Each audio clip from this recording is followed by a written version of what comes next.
नमस्कार, मैं हूं रविंद्र जैन और आप देख रहे हैं मुंबई मास टाइम्स। आइए देखते हैं आज की मुख्य खबर। पाईक बनणार आहेत आणि दिल्लीमध्ये लोकांनी दिल्ली मोदीजींच्या हाती द्यायचा निर्णय घेतलेला आहे। सर, राज ठाकरेंनी म्हटलेला महाराष्ट्राच्या विधानसभा निवडणुकीच्या निकालावर माझा विश्वास नाही। राज ठाकरेंवर महाराष्ट्रात बोलू। परवीन निमैती के लिए आप आज सपोर्ट में आए हैं, क्या कुछ कहेंगे कि समर्थन? देखिए, दिल्ली ने मन बना लिया है। दिल्ली की जनता बीजेपी के साथ जाने वाली है। दिल्ली का परिवर्तन दिल्ली की महिलाएं करने वाली है। दिल्ली की बहनों ने तय कर लिया है केजरीवाल जी की झूठी सरकार को घर पर बिठाना और बीजेपी की सरकार को लाना। दिल्ली में मोदी जी के नेतृत्व में बीजेपी की सरकार आएगी। सर, मनोज जरांगेंनी उपोषण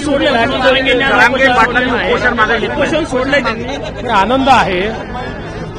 आम्ही मराठा समाजाच्या संदर्भात जे काही निर्णय घेतले आहेत ते महायुतीच्या सरकारनेच घेतलेले आहेत आणि हे सगळे प्रश्न जे निर्माण झालेले आहेत ते कायद्याच्या चौकटीत सोडवणं ही आमची जबाबदारी आहे। आम्ही तो प्रयत्न करतोय।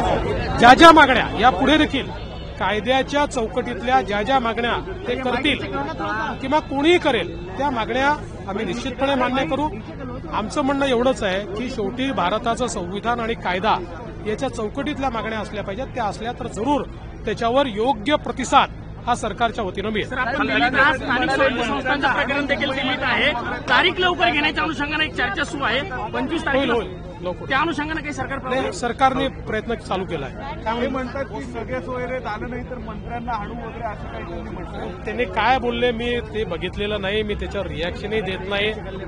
ते मला त्याच्यावर काही बोलायचे नाही। बघा, आम्ही जनतेला उत्तर देऊ।